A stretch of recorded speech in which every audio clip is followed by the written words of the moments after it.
അപ്പോൾ അടുത്ത ഒരു സെഷൻ എന്ന് പറയുന്നത് നമ്മൾ നേരത്തെ കേട്ട ഒരു ആത്മീയ യാത്രയ്ക്കകത്ത് എൻ്റെ ഏറ്റവും ഹൃദയത്തിൽ കിടക്കുന്ന ഒരു ആഗ്രഹമായിരുന്നത് മതത്തിന്റെ അതിർവരമ്പുകളില്ലാതെ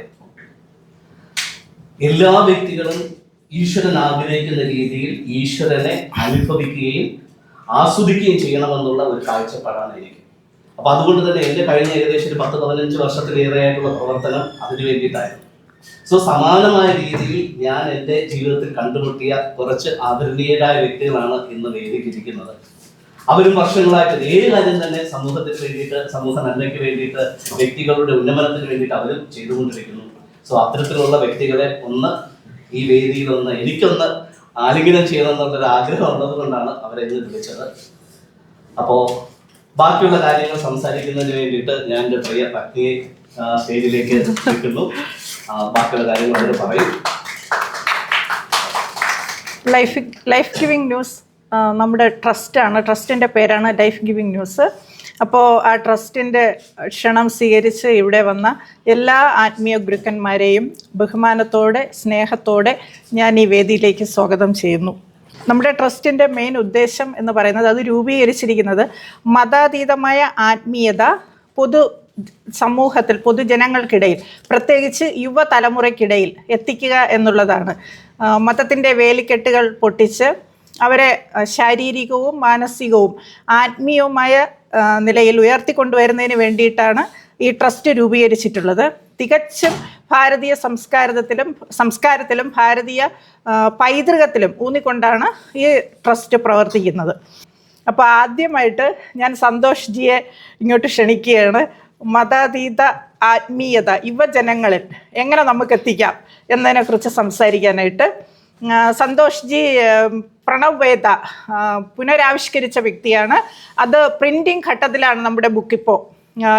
എനിക്ക് തോന്നുന്നു ഒരു 2 മാസത്തിനകത്ത് നമ്മുടെ കയ്യിലെത്തുമായിരിക്കും എന്ന് ഞാൻ പ്രതീക്ഷിക്കുന്നു. ഒരുപാട് അത്ഭുതത്തോടെ ഞാൻ കണ്ട ഒരു വ്യക്തിയാണ് സന്തോഷ് ജി. ഈ ശിവനെ പറ്റിയും ശിവനെയൊക്കെ നേരിട്ട് കാണണോ എന്ന് ചോദിച്ചിട്ട് എന്താണ് ശിവൻ എന്ന് വിത്തിൻ സെക്കൻഡ്സിനുള്ളിൽ എനിക്ക് മനസ്സിലാക്കി തന്ന ഒരു വ്യക്തി. ഒരുപാട് ആദരവോടെ ഞാൻ ഈ വേദിയിലേക്ക് ക്ഷണിക്കുന്നു. നമസ്തേ. 1-2 പേര് ഒഴിച്ചിട്ട് ബാക്കി എല്ലാവരും ഞാൻ ആദ്യമായിട്ടാണ് കാണുന്നത്. എല്ലാവരും കാണാൻ കൊതിച്ചിരുന്ന ഒരു വ്യക്തിയാണ്. ഫാദറിൻ്റെ ചാനലിൽ ഞാൻ എല്ലാവരെയും കാണുന്നുണ്ട്. അപ്പോൾ എനിക്ക് തീരെ വയ്യായിരുന്നെങ്കിൽ ഞാൻ ഇങ്ങോട്ട് പോകുന്നതെന്ന് പറഞ്ഞാൽ എല്ലാവരും കാണാനുള്ള ഒരു ആഗ്രഹത്തിൻ്റെ പുറത്താണ്. എനിക്ക് ഒരുപാട് സപ്പോർട്ട് ചെയ്യുന്നുണ്ട് എല്ലാവരും. അപ്പോൾ ഇന്നത്തെ വിഷയവും നമുക്ക് ഏറ്റവും ഇഷ്ടപ്പെട്ടൊരു വിഷയമാണ്. അതുപോലെ തന്നെ ഫാദറിൻ്റെ പ്രവർത്തനം, മനോജ് ഗുരു, അദ്ദേഹം വളരെയധികം ഈ സമൂഹത്തിന് വേണ്ടിയിട്ട്, ഇവിടുത്തെ മാനവികതയുടെ നന്മയ്ക്ക് വേണ്ടിയിട്ട് ഒരുപാട് കാര്യങ്ങൾ ചെയ്യുന്നുണ്ട്. അപ്പോൾ അതിനകത്ത് ചെറിയൊരു ഭാഗം ആയിട്ട് ഞാൻ നിൽക്കാൻ വേണ്ടിയിട്ട് ആണ് ഞാൻ വന്നത്. അപ്പം ഞാൻ 1-2 കാര്യങ്ങൾ ഞാൻ പറയുന്നത് കുഞ്ഞു കാര്യങ്ങൾ മാത്രമാണ്. അപ്പോൾ ആത്മീയത എന്ന് പറഞ്ഞാൽ അറിവെന്ന് മാത്രമാണ് അർത്ഥം. എങ്ങനെയുള്ള അറിവാണ് ആത്മീയത എന്ന് ചോദിച്ചാൽ, ആത്മാവിനെ ദർശിക്കുന്ന, ജീവനെ സ്നേഹിക്കുന്ന, ശരീരത്തെ സ്നേഹിക്കുന്ന അറിവ് മാത്രമാണ് ആത്മീയത. 30 കോടി ചരാചരങ്ങളെയും പുനർസൃഷ്ടിക്കുന്നതിന് വേണ്ടിയിട്ടുള്ള അറിവാണ് ആത്മീയത എന്ന് പറയുന്നത്. ആത്മീയത അഭിപ്രായമല്ല, അറിവാണ്. നമ്മുടെ മക്കൾ പഠിച്ച് വളർന്ന് അറിവ് പറയുന്നവരാണ് ആവേണ്ടത്. അറിവ് പറയുന്നവരാവണം, അഭിപ്രായം പറയുന്നവരാവരുത്. നമ്മളുടെ മക്കൾ പഠിക്കുന്നത് അഭിപ്രായം പറയാനല്ല, അറിവ് പറയാനാവണം. ആ അറിവാണ് ആത്മീയത എന്ന് പറയുന്നത്. ആത്മാവ് തന്നെ അഹിംസയാണ്. അപ്പോൾ ആ ആത്മീയതയുടെ തലത്തിൽ നിൽക്കുമ്പോൾ മാത്രമാണ് നമുക്ക് എല്ലാവരെയും പ്രണയിക്കുവാനും സ്നേഹിക്കുവാനും. ഇപ്പോൾ ഇവിടെ ഒരു ബുക്ക് പ്രകാശനം ചെയ്തപ്പോൾ അതിനകത്തും ആ പ്രണയം ഈ പ്രപഞ്ചത്തിൻ്റെതാണ്. ആ പ്രണയം അത് നമ്മളിൽ നിന്ന് നഷ്ടപ്പെട്ടിരിക്കുകയാണ്. നമ്മൾ പ്രകൃതിയെ പഠിക്കുന്നില്ല എന്നുള്ളതാണ് അവിടുത്തെ വിഷയം. നമ്മൾ പ്രകൃതിയിൽ നിന്നും മാറി ചിന്തിക്കുന്നു, പ്രകൃതിയെ വിശ്വസിക്കാത്തവരാകുന്നു. നമ്മൾ മറ്റേതോ ഒന്നിനെ തേടുന്നു. അതാണ് വിഷയം. ഇപ്പോൾ ഞാൻ കൂടുതൽ സംസാരിക്കുന്നില്ല. ഏറ്റവും ഒടുവിൽ വേണമെങ്കിൽ ഞാൻ സംസാരിക്കും. കാരണം ഇവിടെ ആദരണീയരായിട്ടുള്ള ഒരുപാട് വ്യക്തികൾ ഇരിപ്പുണ്ട്. എനിക്ക് പറഞ്ഞാൽ നോൺ സ്റ്റോപ്പില്ലാത്ത പരിപാടിയാണ് എൻ്റേത്. അപ്പോൾ എല്ലാവരോടും എനിക്ക് നന്ദിയുണ്ട് എന്നെ ഇങ്ങോട്ട് ക്ഷണിച്ചതിന്.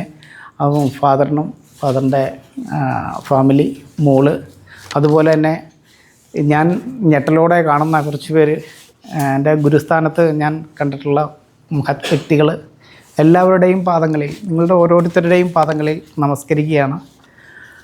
എൻ്റെ ഒരു ചെറിയ ഗ്രന്ഥം, അത് പ്രണവവേദമെന്നാണ് അതിൻ്റെ പേര്. ഈ പ്രപഞ്ചത്തെയാണ്, അതായത് ദൈവം എന്ന് പറയുന്നത് ദ്രവ്യമാണ്, മാറ്ററാണ് മദറാകുന്നത്. മാറ്റർ എങ്ങനെയാണ് മദറാകുന്നതെന്ന് നമുക്ക് അറിയണമെങ്കിൽ ഒറ്റ വാക്കിലോ രണ്ട് വാക്കിലോ അത് പെട്ടെന്ന് പറഞ്ഞ് മനസ്സിലാക്കാൻ പറ്റാത്തൊരവസ്ഥയുണ്ട്.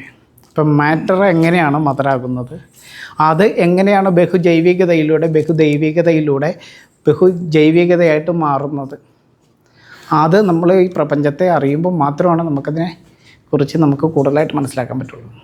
എന്തായാലും നമ്മുടെ ആത്മീയ ആചാര്യന്മാരെല്ലാം ഭാരതത്തിൻ്റെ ഈ ഹിമാലയത്തിൻ്റെ വൈഭവത്താൽ ജ്ഞാനത്തിൻ്റെ എന്നാ പറയുക പരമകോടിയിൽ നിൽക്കുന്നവരാണ്. യേശു ആയാലും അതുപോലെ തന്നെ ശ്രീരാമനായാലും ശ്രീകൃഷ്ണനായാലും ആദിശങ്കരനായാലും അയ്യങ്കാളിജി ആയാലും ശ്രീനാരായണ ഗുരു സ്വാമിജി ആയാലും ഏതൊരു വ്യക്തിയായാലും നമ്മൾക്കെല്ലാം ഉള്ളത് ആത്മീയ തലമെന്ന് പറയുന്നു. അത് ഹിമാലയത്തിൻ്റെ ഈ ജംബൂദ്വീപിൻ്റെ ഒരു മഹാത്മ്യമാണ്. ഇവിടെ മാത്രമാണ് അഭിപ്രായങ്ങൾ ജനിച്ചത്, അറിവായി വളർന്നത്. ഇപ്പോഴും നമ്മൾ ആ മതമെന്ന് പറയുന്ന അഭിപ്രായത്തിലല്ല ഒതുങ്ങേണ്ടത്, അറിവിലേക്ക് നമ്മൾ മാറണം. അഭിപ്രായമല്ല നമ്മൾ പറയേണ്ടത്, അറിവാവണം. നമ്മളുടെ ദൈവിക ചിന്തയെക്കുറിച്ചുള്ള അഭിപ്രായങ്ങളിൽ നിന്നും അറിവിലേക്ക് നമ്മൾ മാറുമ്പോൾ മതം അപ്രത്യക്ഷമാവും.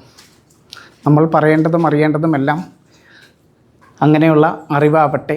നമ്മളുടെ മക്കൾ പഠിക്കേണ്ടതും പറയേണ്ടതുമെല്ലാം അറിവാവട്ടെ.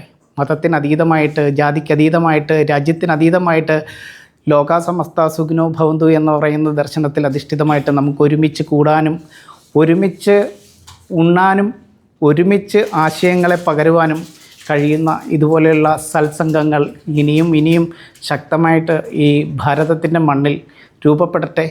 ആത്മീയതയുടെ കൂടാണ് ഭാരതം, അറിവിൻ്റെ കൂടാണ് ഭാരതം, അറിവിൻ്റെ മാതാവാണ് ഭാരതം, മതങ്ങളുടെ മാതാവല്ല. അപ്പോൾ ആ അറിവിൻ്റെ ആ തറവാട്ടിലേക്ക് ലോകത്തിൻ്റെ സപ്തഭൂഖണ്ഡങ്ങളിലെയും ജ്ഞാനികളായിട്ടുള്ള വ്യക്തികൾക്ക് സമ്മേളിക്കുവാനുള്ള വേദികൾ ഇവിടെ ഉയരട്ടെ. നമ്മളെല്ലാം ആത്മീയ തലത്തിൽ ഉണരട്ടെ, വളരട്ടെ. നമ്മുടെ മക്കൾ അറിവ് കേട്ട് അറിവ് പറയുന്നവരും അറിവിനെക്കുറിച്ച് ചിന്തിക്കുന്നവരും അറിവ് പറയാൻ മടിക്കാത്തവരും ആവട്ടെ എന്ന് പറഞ്ഞുകൊണ്ട് ഞാൻ തൽക്കാലം നിർത്തുകയാണ്. നമസ്തേ.